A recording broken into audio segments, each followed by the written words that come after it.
You the details of this great loot. We start with the biggest stakeholder in Pakistan, the establishment. This is the most powerful man in Pakistan. Qamar Javed Bajwa, he is Pakistan's army chief and he is in the news today. An investigative report accuses Bajwa and his family of a great loot. It says the family made assets amounting to 12.7 billion Pakistani rupees in the last 6 years. 6 years ago is when Bajwa climbed to the helm of the Pakistani establishment. He became the country's most powerful person, and ever since, several members of his family have become billionaires. Like I mentioned, 12.7 billion rupees is what they accumulated in the last 6 years. Remember, this is over and above the residential plots, the commercial plots, and the houses that the army had given to Bajwa. Let me now introduce you to Aisha Amjad. She is Bajwa's wife. In 2016, Amjad did not declare any assets. And 6 years on, she's sitting on 2.2 billion Pakistani rupees. I repeat, 2.2 billion. So how did she make so much money? Invest in S&P 500 perhaps, or cryptocurrency? How do assets climb magically, rather multiply to 2.2 billion in just 6 years? Today she owns an apartment in Karachi that's worth 90 million Pakistani rupees. Another apartment in Islamabad. 3 plots in the same city, at least 2 commercial plots in Lahore. 2 commercial plazas. One is worth 650 million rupees, another is worth 309 million. She also has a farmhouse in Karachi. Then there is 160 million in cash, bonds, ornaments, savings and foreign currency. All of this in just 6 years. And if you thought that was fast, you must learn about Mahanur Sabir. Her assets climbed in value reportedly to 1,271 million Pakistani rupees in just a couple of weeks. Sabir is Bajwa's daughter-in-law.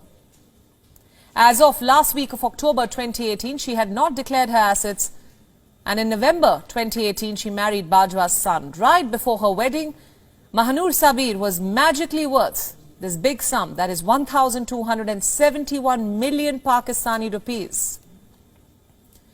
Sabir's LinkedIn profile says she is a senior manager at Tax Petroleum. This company was born in 2018, 2 years after Bajwa became the army chief of Pakistan. The company was registered in Dubai in 2019, the same year that Bajwa held private meetings with Pakistan's business leaders. One thought, the military general was trying to bolster Pakistan's crumbling economy, doing something for his country, his people. But cut to today. Pakistan is drowning in debt. There is spiraling inflation. Pakistan owes $126.9 billion in debt.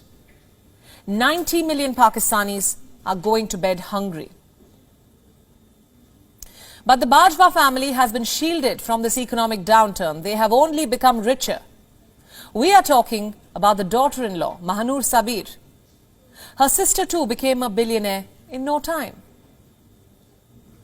How do you do that? How do you become a billionaire in a year? By looting perhaps. This is Sabir Mithu Hamid. He is one of Bajwa's closest friends, also the father-in-law of Bajwa's eldest son. Not too long ago, Hamid was just an average businessman. But in the last 6 years, Hamid and the Bajwas together have started an international business. They have also bought properties abroad. They have begun transferring capital abroad. They own commercial plots, commercial plazas, farmhouses, and a great amount of real estate. In 2013, Sabir Hamid was worth less than $1 million, and today, you can guess, he's a billionaire as well. One of the many billionaires in the Bajwa family. Tell me one thing, how is this fair on Pakistan? How do the powerful swim against the economic tide as the public drowns in floods and debt?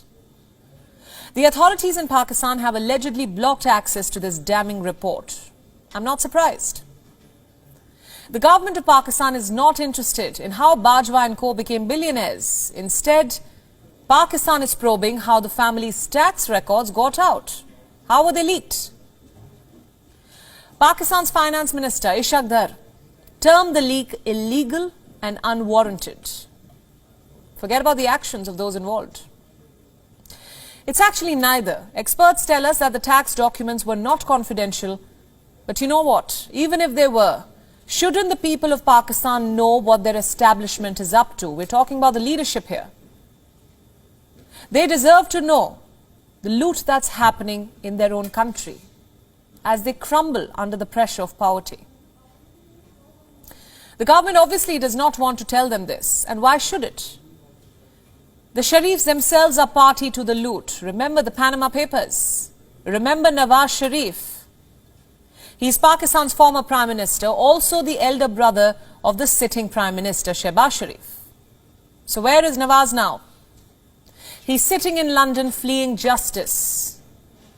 In April 2016, the Panama Papers named Nawaz Sharif's children. They claimed that Nawaz's daughter and political heir Maryam Nawaz owned undeclared firms and assets offshore. So did Nawaz Sharif's sons, Hassan and Hussein. It is alleged that the Sharifs used the offshore companies to launder money to buy foreign assets, even a posh apartment in London.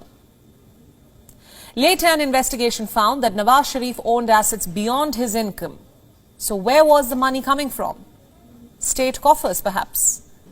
Nawaz Sharif was branded corrupt by Pakistan's top court. The leader took to London, supposedly for a heart treatment, and never returned.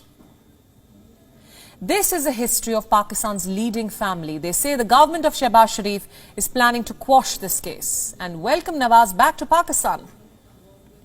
Basically roll out the red carpet for a man who looted the people who had put their trust and mandate in him.